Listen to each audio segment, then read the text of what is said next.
Right. Let's see now about some original writings in tafsir. Right. So there's not that much going on in terms of original writings in tafsir in English, nor are there many people perhaps who should be considered competent to do that, because there are not many people who actually study and specialize in Quran. I'm not saying that in order to try to boost my own position or whatever.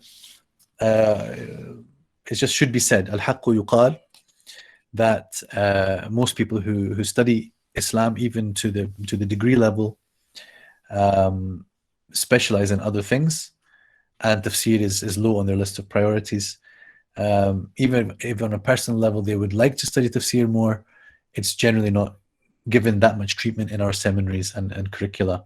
So what happens is that they will study tafsir al-Jalalain, and not much beyond that. By the way, I mentioned tafsir al-Jalalain earlier and its translations. I didn't really comment on that. With some tafsirs, I think translating it is just a bad idea. And tafsir al-Jalalain is one of those. I just think it's a bad idea to have translated it at all, let alone to translate it twice. Because tafsir al-Jalalain is a condensed tafsir. Being a condensed tafsir doesn't mean it's a beginner's tafsir. There's a difference between those two things, right? Something being condensed, some condensed things are condensed because they are made to be easy. So for example, very recently, there is, by Markaz Tafsir in Saudi Arabia, they have something called Al-Mukhtasar fi Tafsir. Al-Mukhtasar fi Tafsir Al-Qur'an. And they have written a condensed tafsir which is aimed at being translated. They did it in order that it will be translated. And they have translated it. And there is an English translation which is now completed, and perhaps we will see it in print soon. And it's been translated into a number of different languages as well. So Tafsir Jalalain was not written for that purpose. The condensed comments are to do with the Arab, are to do with grammatical points for the most part, very, very brief remarks which do not translate well. And if you translate them directly, all you get is a confusing thing that nobody will understand in English. Because if I say غَيْرِ الْمَغْضُوبِ عَلَيْهِمْ, غَيْر is either sifa or badal. All right. I don't understand that. What's sifa and badal? What does that mean? Oh, it's either an adjective or it's an appositive. Oh, okay. Now what does it mean?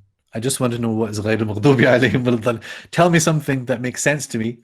This is where translating the Quran according to tafsir is far more useful than translating tafsir of this nature, right? Okay. So when you come to modern works, modern compilations, there are some that have been done by Mahmoud Ayoub. He got as far as Ali Imran, I think. We have got thematic selections by various other academics and scholars.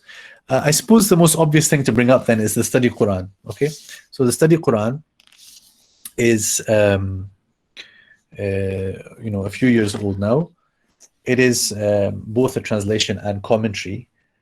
Again, this one I think would not be classified even by the authors as a work of tafsir, but it has a lot of things in common with a work of tafsir, which is why it's relevant to mention, right?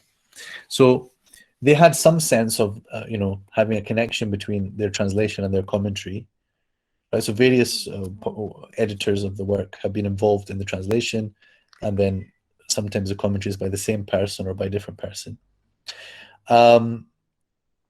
But there is some connection between, okay, how much can be carried by the translation, and then what more needs to be said. So it's like footnotes for a translation, but it's more extensive here than even like Muhammad Asad, for example.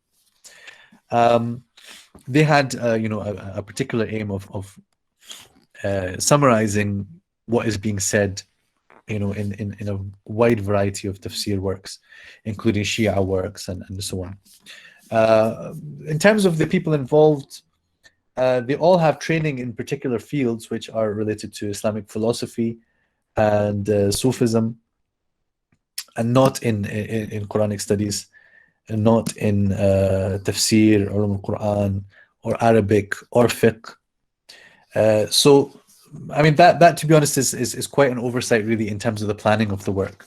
There should have been more involvement of these different specializations. In any case, what we have is a work that has a great deal of value in it. There's one major issue with this book that people have been pointing out since the very beginning, which is that, again, when it comes to this group of writers, they all have a particular kind of approach and mindset, represented most strongly by Sayyid Hussein Nasr, the editor-in-chief, which has been described as perennialist. And, you know, it doesn't really bother me what is the correct definition of perennialism or whatever.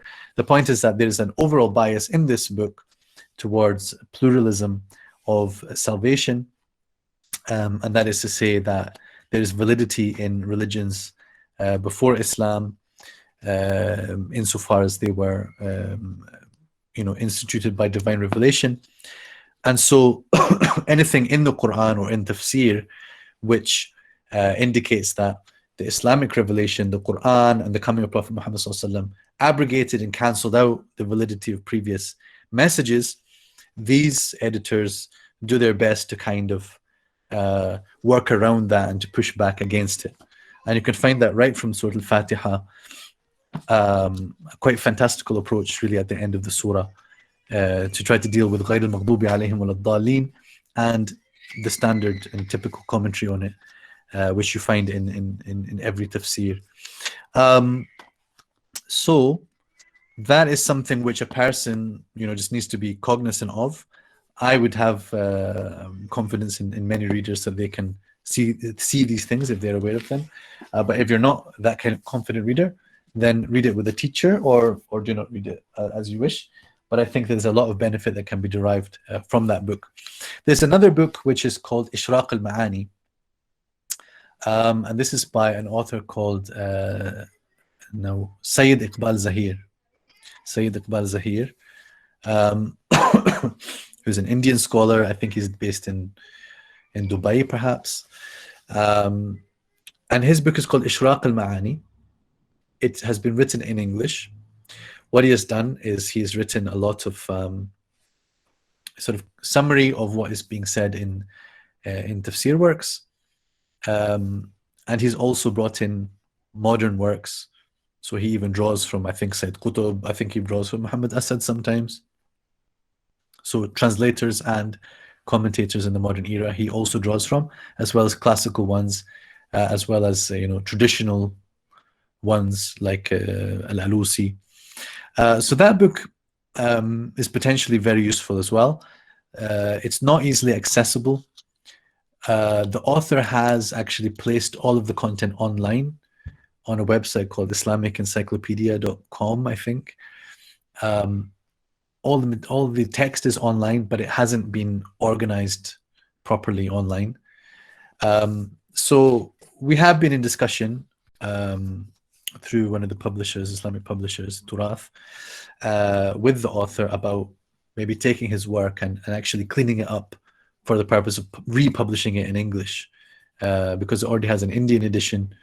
So we could do one from the UK, which then could improve the way this work is accessed.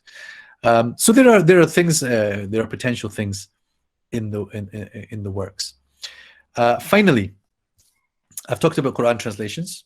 I've talked about translated tafsirs classically, translated tafsirs in the modern time, original writings and compilations in tafsir, and now multimedia.